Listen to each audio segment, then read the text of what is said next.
Yeah. We're asking Charlotte to respond to those papers, and then we will have some time to open out questions to the floor to yourself, but also if there's questions directly to those who have just spoken as well. Thank you. Okay. Do you mind if I stand up? Absolutely. Well, gosh. I sort of felt a bit like this is your life at some point. They were going to bring some embarrassing old ex through the door and so fascinating papers. Gosh, I've had such a good day today. I came this morning thinking I'm not really sure how this is going to work out. Well, what it is, what happens, how academic's going to be, So I came kind of open-hearted and thought, well, we'll just see how it goes. But admit it, you thought we might be weirdos.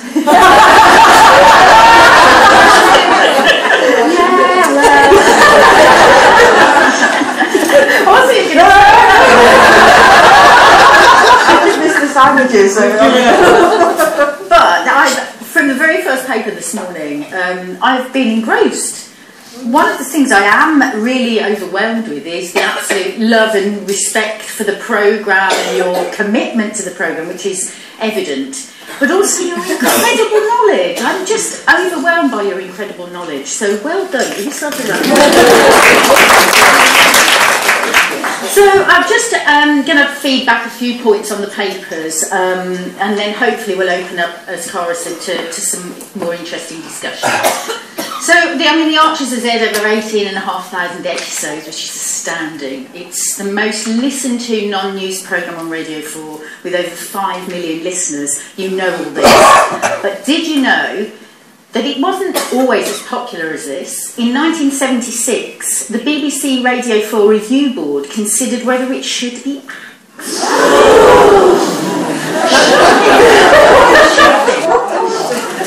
There were also no female writers before 1975. Wow. Again, shock, gasp, awe. Now, actually, what happened was, as you know, the programme was started in the beginning to disseminate farming information post-war. And that was written by men. Apologies to any of the men in the room, by the way. But that was mainly written by a male group of writers. But the introduction of female writers into the programme in 1975, I think, changed the dynamic of the programme.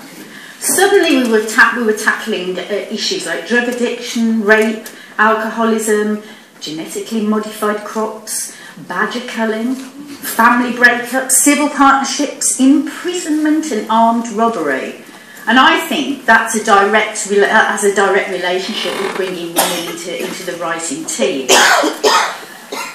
But times change, and I think that the programme must be doing something very well, and I'm not really sure, and it'd be interesting to get your views on this, exactly what the programme is doing to still be very popular in the 21st century.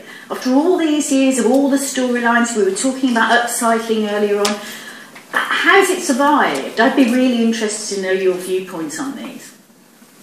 So anyway, let me just feed back on the papers we've just listened to.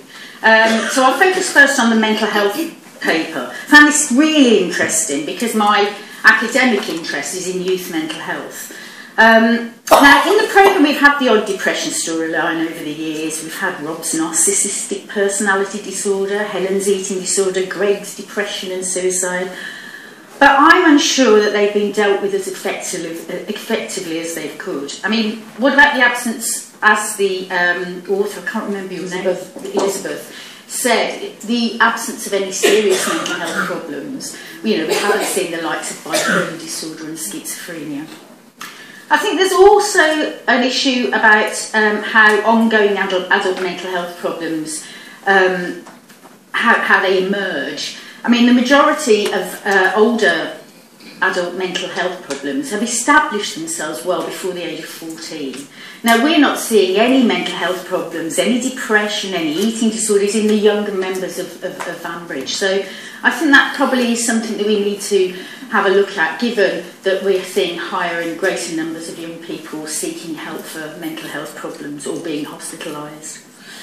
And there's also a question of how mental health issues portrayed in the programme are actually dealt with. Again, the paper suggested that they dealt with rather quickly, and they're there one day and they're gone the next. And that doesn't reflect real life. We all know that if you have a mental health problem, you'll have low-level symptoms to start with, which may result in crisis, and then you're probably left with a legacy of those mental health problems, even if the actual problem has gone away. So, little points to consider, I think. Now to the papers on gossip, which were my favourite, I must admit. I was really excited to hear that there were going to be 2 papers focusing gossip, especially the one that focused and located Susan in the tradition of gossips in popular culture, and how her character is informed by the comedic working class matriarch. In particular, I'm interested in this notion of class and middle-aged women. I mean, Susan is a gossip, yes, and working class, but why does this combination seem to inevitably lead to the description of her as a harridan? Is this fair, or is it simply a lazy way of describing a woman of a certain age and social class? I mean, I agree, she doesn't help things, but... I mean, there are other women in Ambridge from non-working class backgrounds. I mean, think Jennifer, Linda, Shula. They all share news about people in the village. But I would argue that they're not treated in the same way as Susan is by either the other villagers or the listeners. So think on. I wonder why that might be so. And if we turn that on its head, talking about Susan and gossip, I'd also like to know what the function of gossip in the programme really is. What's the function for the men and women of Ambridge? Does it function in a different way for different genders? What's the function of gossip for individual characters? What does it mean? I mean, we talked about Susan actually using gossip in order to increase her social network and make connections with people. And is that different for, say, Clary or Shula or Lillian? What's the function of gossip for the programme? What does it do? If we didn't have gossip, what would happen to the programme? Another question to think about. And what's the function of gossip for you? Do you like hearing your participants in it? So I'm just interested to hear some of your comments on that. Now, briefly onto the topic of sport in Ambridge. Typically paid by men in the village, but recently, as the presenter suggested, this was tackled by the women cricket team storyline. When I read the storyline myself, and the other female actors involved in the episodes, I was really excited because I thought, wow, this is going to be a new career for Susan as the night watchman or something. But sadly, it was not to be.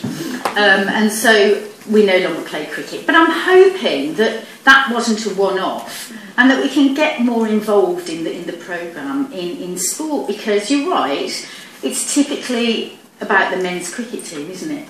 That's it.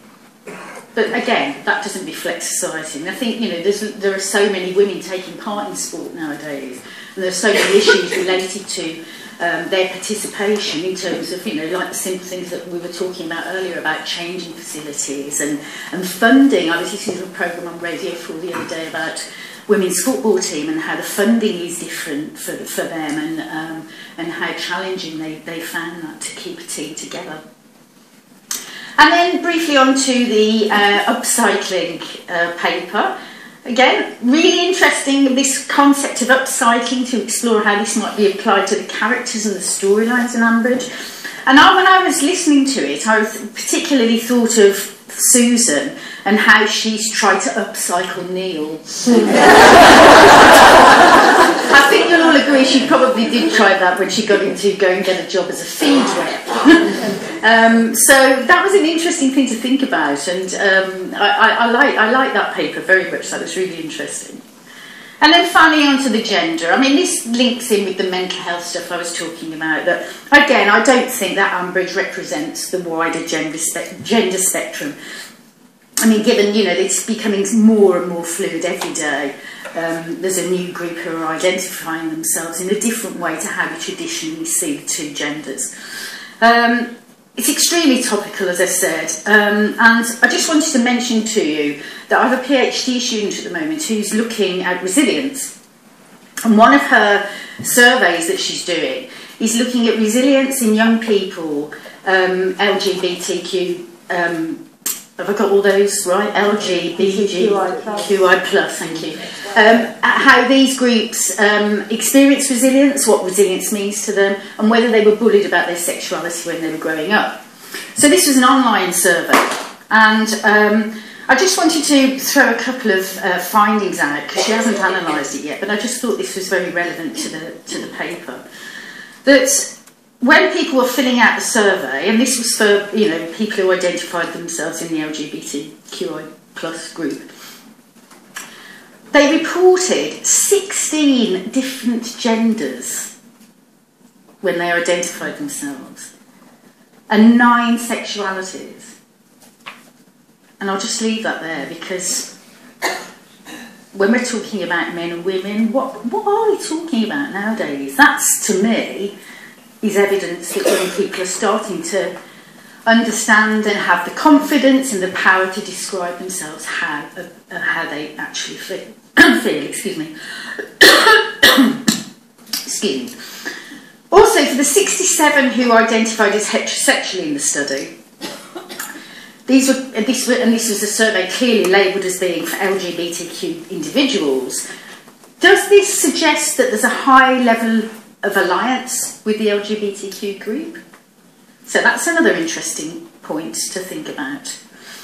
And finally, 293 of the participants who filled out the survey, and 293, that's right, had been bullied at some point for their sexuality. So again, I'll just leave those there, but I think very relevant to the paper that was presented earlier. So all those things, all those ideas, is Ambridge the place to address all these things? Over to you.